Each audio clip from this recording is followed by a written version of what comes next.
இன்றே டவுன்லோட் செய்து உங்கள் ஃபேவரட் ஷோக்களை என்ஜாய் பண்ணுங்க. எல்லாமே பிளான் பண்ண மாதிரி பக்காவா போயிட்டு இருந்துச்சு இந்த நந்தினி வர வரைக்கும். ஆனா அவ கடைசி நேரத்துல வந்து மொத்த ஆட்டத்தையும் மாத்திட்டா. ஆமா ஐஸ்வர்யா, நம்ம 3 அடி எடுத்து வச்சா அந்த நந்தினி நமக்கு மேல 30 அடி எடுத்து வைக்கிறா. ஜான் ஏர்னா முழம் சறுக்குது. இன்னைக்கு அந்த கல்யாணிய வச்சு இந்த குடும்பத்தை ரெண்டாக்கி அண்ணனுக்கும் தம்பிக்கும் பெரிய மன உளைச்சல் வரும்னு நினைச்சா கடைசியில இப்ப நம்ம மன உளைச்சல் ஆனதுதான் மிச்சம். நீ தப்பு கணக்கு போடுற ஐஸ்வர்யா. நான் தப்பு கணக்கு போடுறேனா? நீங்க என்ன சொல்ல வரீங்கன்னு எனக்கு புரியுற மாதிரி சொல்லுங்க.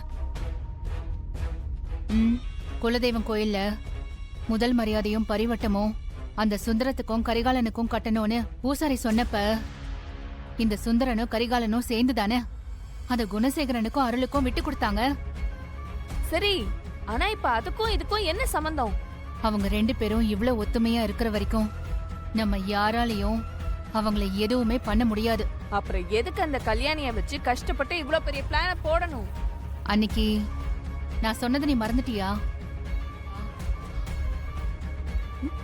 என்ன சொன்னீங்கன்னு எனக்கு சரியா ஞாபகம் இல்ல. மறுபடியும் சொல்ல முடியுமா? முக்கியமான விஷயம், அத கூட உன்னால ஞாபகம் வச்சுக்க முடியாதா? சரி, சொல்றத கேட்டுக்க. இந்த சொத்து விஷயத்த பத்தி நம்ம கல்யாணி கிட்ட போய் பேசணும்னா கண்டிப்பா அந்த பொம்பளை சபையில வச்சு மொத்த குடும்பத்தையுமே அசிங்கப்படுத்தும். அந்த விஷயம் அப்படியே காட்டு தீ மாதிரி ஊர் முழுக்க பரவும்.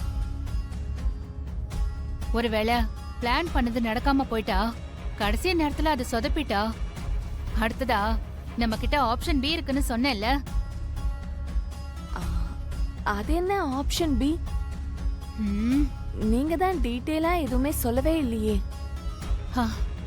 அது நந்தினிய டைரக்டா அட்டாக் பண்ண வேண்டியதுதான் பி. அட போங்க நீங்க. இங்க பாருங்க, நீங்க சொல்ற எல்லாத்தையும் கேட்கும்போது நல்லா தான் இருக்கு. அந்த நந்தினிக்கு கண்ணு தெரியாம போனதுக்கு பதிலா நடக்க முடியாம படுத்த படுக்கையா இருந்திருந்தா நமக்கு கொஞ்சம் பதட்டம் இல்லாம இருந்திருக்கும். சரி, அப்படியே செஞ்சிடலாம். என்ன செய்ய போறீங்க?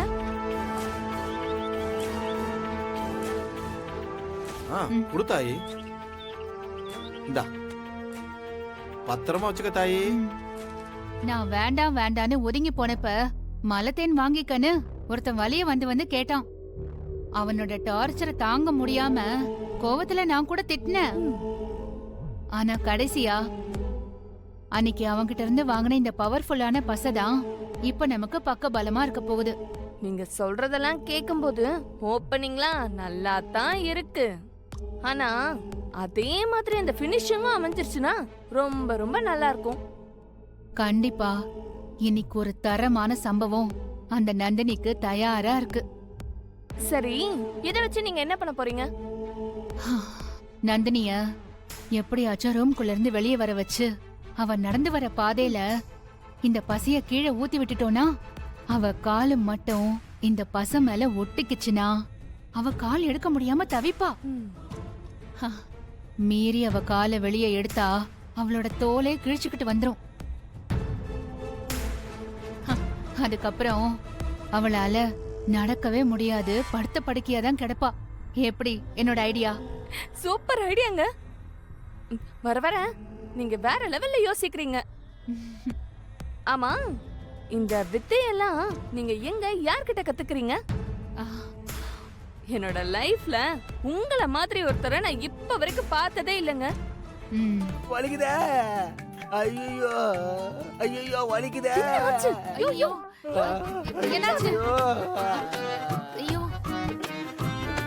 இந்த வழியா வந்த காலை வச்ச மாட்டிக்கிச்சு, காலை எடுக்கவே முடியல. ஐயோ, உங்களை யார் இந்த பக்கமா வர சொன்னது? உங்களோட ரூம் இந்த பக்கம் கூட இல்ல, அப்புறம் எதுக்கு இந்த பக்கம் வந்தீங்க? இது நல்ல கதையா இருக்க. நம்ம வீட்டுல நான் உள்ள நடக்கிறதுக்கு போலீஸ் ஸ்டேஷன்ல போய் பர்மிஷன் வாங்கிட்டு வர முடியும்? இது வேலைக்கு ஆகாது, வா போயிடலாம். ரெண்டு பேரும் இப்படி அம்மா போனா எப்படி? என்ன காப்பாத்தி கூட்டு போக. பாத்துக்கமா. கையை விடுங்க. அந்த துப்பட்டா எடுத்து வாயில அமுக்கு. வாயை மூடுங்க. ஏய், இது காப்பாத்துற மாதிரி தெரியலையே. என்ன கடத்துற மாதிரில இருக்கு. முதல்ல அந்த துணியை வாயில வச்சு அமுக்கு. இத காப்பாத்துங்க. கத்தாதயா, யாராவது வந்துட போறாங்க. அமைதியா இரு. காப்பாத்துறமா வேண்டாமா? கத்தாதீங்க. கால் எடுங்க. வா. காலை நகத்துங்க. வா. ஐயோ, காலை நகத்துங்க.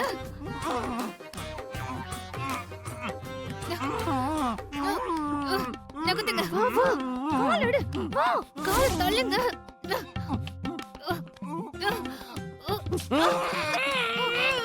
ஐயோ, கத்தாதீங்க.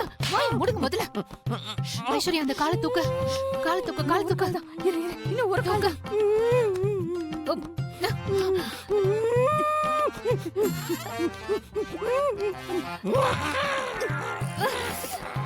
ஐயோ, கத்தாதீங்க. வாயை மூடுங்க. கத்தாதீங்க.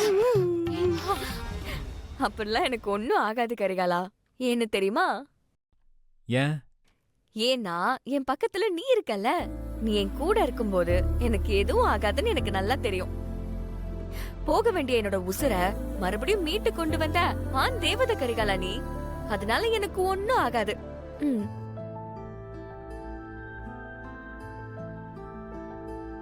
ம் சரி, நீ சொல்றத கேட்கும்போது சந்தோஷமாவும் காதுக்கு குளிர்ச்சியாவும் இருக்கு. இருந்தாலும் நீ ஏன் வெளியில வந்தேன்னு இப்ப வரைக்கும் சொல்லல. ஆ, மிஸ்டர் கரிகாலன், நான் ரூமுக்குள்ள தான் இருந்தேன்.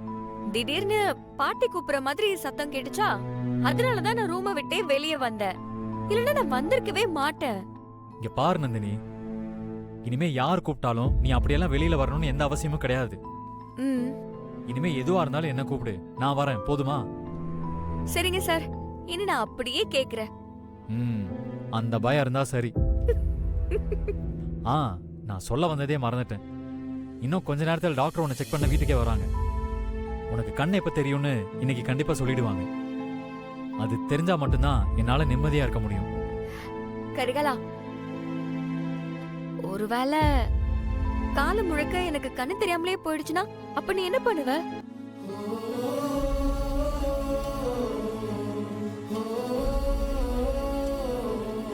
இங்க பாரு, முதல்ல நீ இப்படியெல்லாம் பேசாத. அப்படியெல்லாம் உனக்கு எதுவும் ஆகாது. சரி, ஒருவேளை அப்படி ஆயிடுச்சுன்னா அப்புறம் நீ என்னை விட்டுட்டு போயிடுவியா? என்ன நந்தினி, என்னை பார்த்து இப்படி கேட்டுட்ட?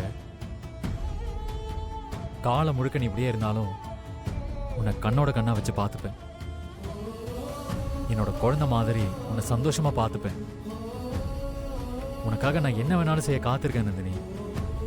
உன்னை சொல்லட்டுமா? முதல்ல நமக்கு இருக்கிற பிரச்சனையில இருந்து எப்படி மீண்டு வருதுன்றதை பத்தி மட்டும் யோசி. அதை விட்டுட்டு இப்படி நெகட்டிவா யோசிக்காத. அது உன்னையும் கஷ்டப்படுத்தி உன் மேல அன்பா இருக்கிறவங்களையும் சேர்த்து கஷ்டப்படுத்தும்.